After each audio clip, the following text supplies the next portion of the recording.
The sign that started it all. When I bought my home in this quiet suburban neighborhood, I thought it would be peaceful. The house was perfect, the streets calm, and the community supposedly supportive. What I didn't realize was that I had moved into the territory of Karen, our self-appointed HOA enforcer who thought every rule was hers to interpret. I was born with a disability that makes walking long distances difficult. So one of my first steps after moving in was installing a disabled parking sign in front of my driveway. It wasn't anything flashy, just a standard blue and white sign, clearly visible and legally approved. I figured it would save me endless frustration and pain when friends or family came over and needed the space. Karen, however, had other ideas. The very first day the sign went up, she stormed across the street in her trademark floral blouse and oversized sunglasses, clipboard in hand. "You can't just put up signs like this," she barked as if the asphalt itself belonged to her. "Actually," I explained calmly, holding the city permit, "I can. It's approved by the city and falls under ADA law." She snatched the paper from my hand, skimmed it, then scoffed. "I'll be talking to the HOA about this.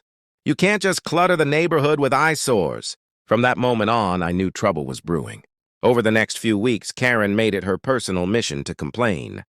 She wrote me letters claiming the sign violated aesthetic harmony. She left voicemails threatening fines.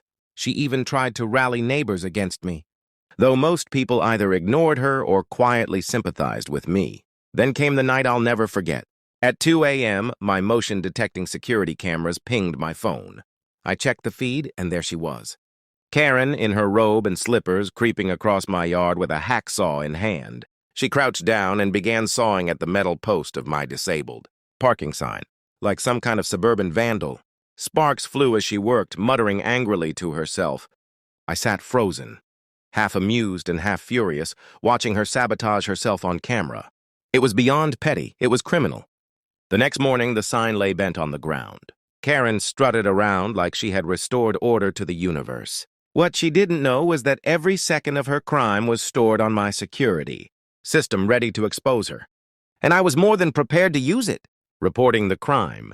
The morning after Karen's midnight vandalism, I walked out to my driveway and stared at the mangled remains of my disabled parking sign. The hacksaw marks were obvious. The pole bent halfway to the ground like it had been through a storm. But instead of anger, I felt something stronger: determination. I pulled out my phone, opened the camera app, and took pictures from every angle. The damaged sign, the saw marks, even the footprints leading across my lawn, still visible from the night dew. Evidence collection 101. But the real treasure was waiting on my computer. I transferred the security footage from my cameras, clipped the video, and watched it again. Karen, in all her glory, robe, slippers, hacksaw, and all, was clearly visible. She even looked directly at the camera once, muttering, "No one's above the HOA." I couldn't have asked for a clearer confession. By noon, I was sitting in the local police department with a USB stick and a folder full of printed photos. The officer on duty listened patiently as I explained. When I handed him the evidence, his eyebrows shot up. "You're telling me your neighbor cut down your legally installed disabled parking sign?" he asked. I nodded. "On video. At 2 in the morning. He slid the USB into his computer, and within seconds, the room filled with the unmistakable screech of metal being sawed. Karen's face lit up the monitor. The officer leaned back, shook his head, and let out a low whistle. "Well," he said, "this is pretty open and shut." A formal report was filed, and the officer assured me charges would be pursued. Vandalism, property damage, possibly even interference with ADA accommodations. It wasn't just petty anymore, it was illegal. That evening, I sat on my porch, sipping coffee, waiting. Sure enough, 2 squad cars rolled slowly down the street. I watched as Karen's curtains twitched. Then her front door opened. The officers walked up, knocked, and within minutes, Karen was outside waving her arms in outrage. I couldn't hear every word, but her shrill protests carried across the street.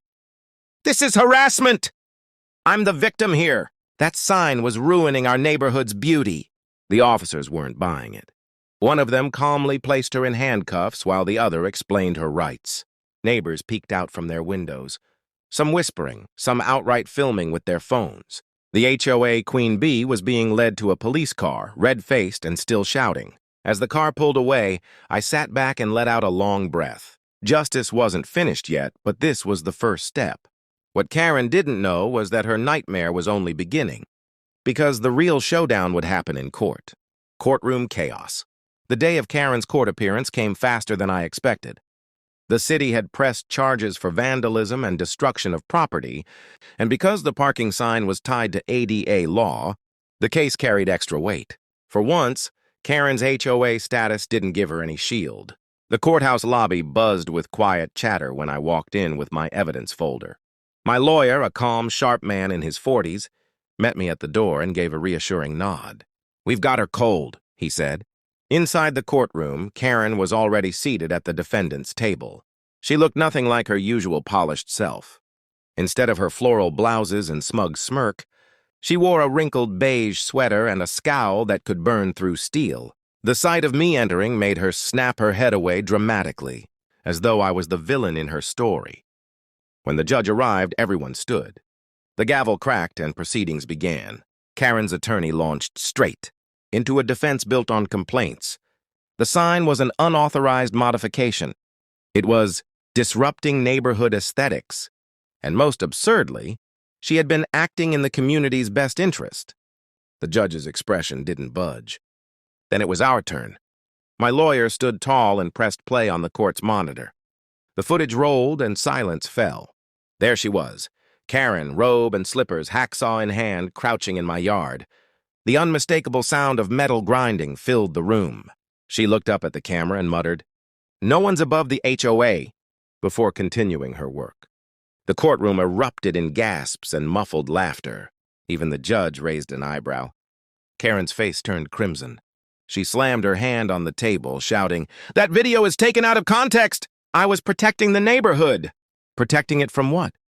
the judge asked flatly. "A disabled parking sign?" Karen stammered, her lawyer whispering frantically in her ear. But the damage was done. The evidence was undeniable. My lawyer calmly submitted the city permit and ADA documentation, sealing the coffin shut. By the end of the session, the judge's tone was cold and final. "Mrs. Parker," he said, addressing Karen directly, "not only did you willfully destroy private property, but you also interfered with a legal disability accommodation.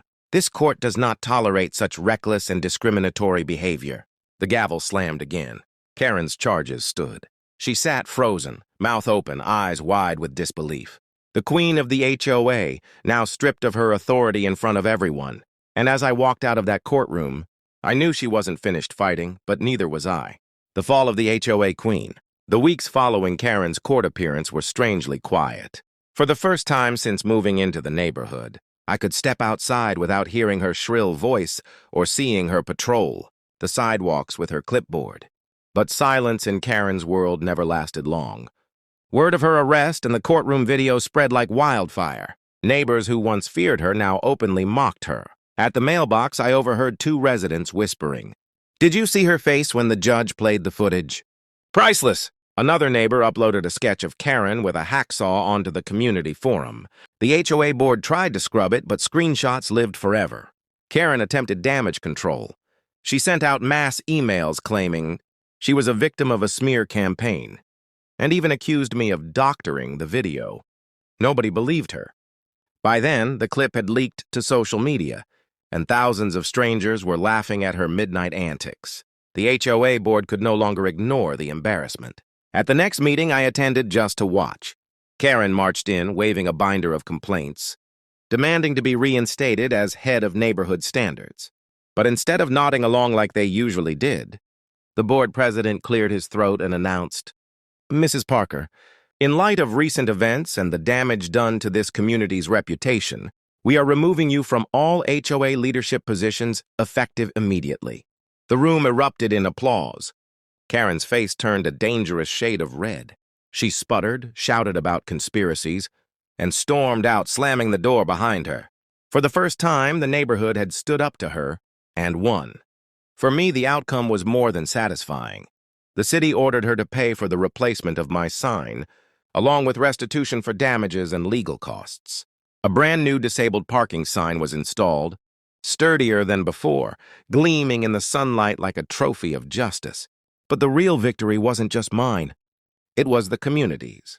Without Karen's constant harassment, neighbors began chatting more, organizing friendly get-togethers, and even helping one another with yard work. The street felt lighter, freer, as though everyone had been released from a long, unnecessary tension. As for Karen, she rarely showed her face outside anymore. When she did, people crossed the street or chuckled under their breath.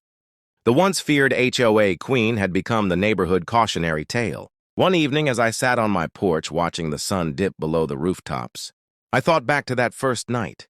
Karen crouched in her robe, sawing away like a petty thief. She thought she was untouchable. She thought the HOA gave her power over everyone. But in the end, the truth and a little security footage took her down, and peace finally was mine.